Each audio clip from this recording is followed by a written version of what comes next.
আসসালামু আলাইকুম। বিলাস কামারের পক্ষ থেকে সবাইকে জানাই আন্তরিক শুভেচ্ছা অভিনন্দন। আশা করি সবাই ভালো আছেন, আলহামদুলিল্লাহ। তো 2 দিন হলো আমি আপনাদেরকে ভিডিও ডাউনলোড দিতে পারি নাই, ভিডিও দেখাইতে পারি নাই, কারণ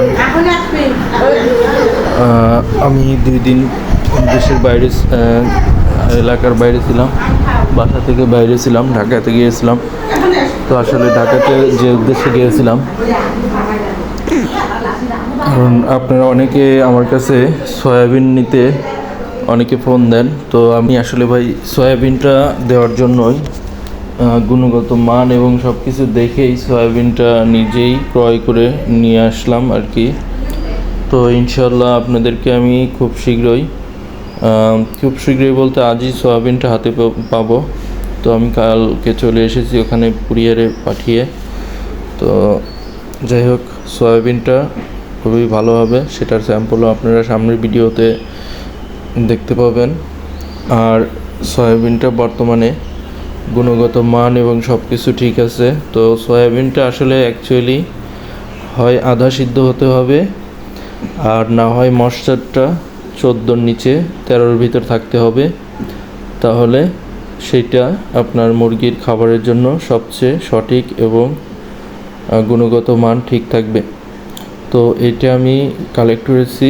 এর মূল্য পড়বে আপনার প্রতি কেজি 66 টাকা, আর 50 কেজির যেটা বস্তা সেটা হলো 3300 টাকা, মানে 3300 টাকা। তো যদি আপনারা নিতে চান, আমার প্রথম কমেন্টে নাম্বার দেওয়া থাকবে, সেই ক্ষেত্রে আমার সাথে যোগাযোগ করে নেবেন। আর আমার কাছ থেকে নিতে হবে এমন কোনো কথা নেই, এটা আপনারা নিজ এলাকা থেকেও কানেক্ট করতে পারেন। তবে সেই ক্ষেত্রে অবশ্যই ময়েশ্চারটা চেক করবেন এবং আধা সিদ্ধ কিনা সেটাও দেখে নেবেন। আর দামটাও আপনারা দেখে নেবেন যে 66 টাকার ভিতরে আছে কিনা, তাহলে ইনশাল্লাহ আপনারা সঠিকটা পেয়ে যাবেন। তো এটা আপনাদেরকে আমি জানিয়ে দিলাম। আর এই যে আমার মুরগিগুলো মাশাল্লাহ 2 দিন আমি ছিলাম না, তো আজকে এসেই আমি ওদেরকে ভ্যাকসিন করে দিছি।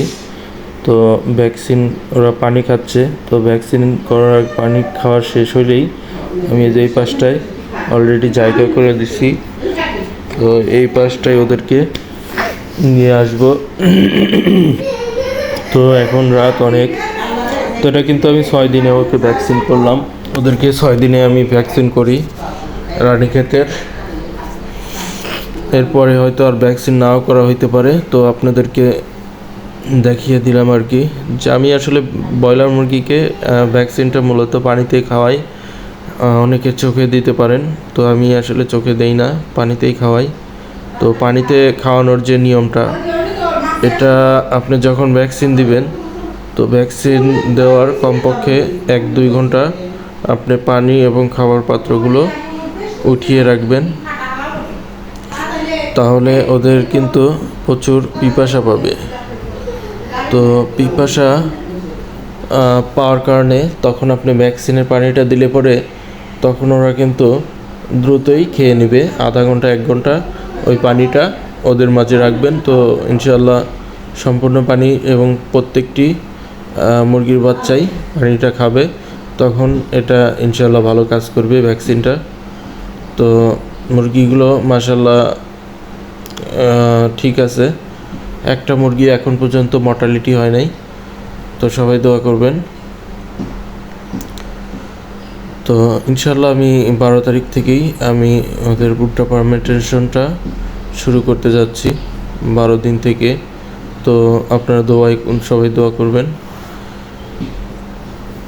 আর এই যে আমি অলরেডি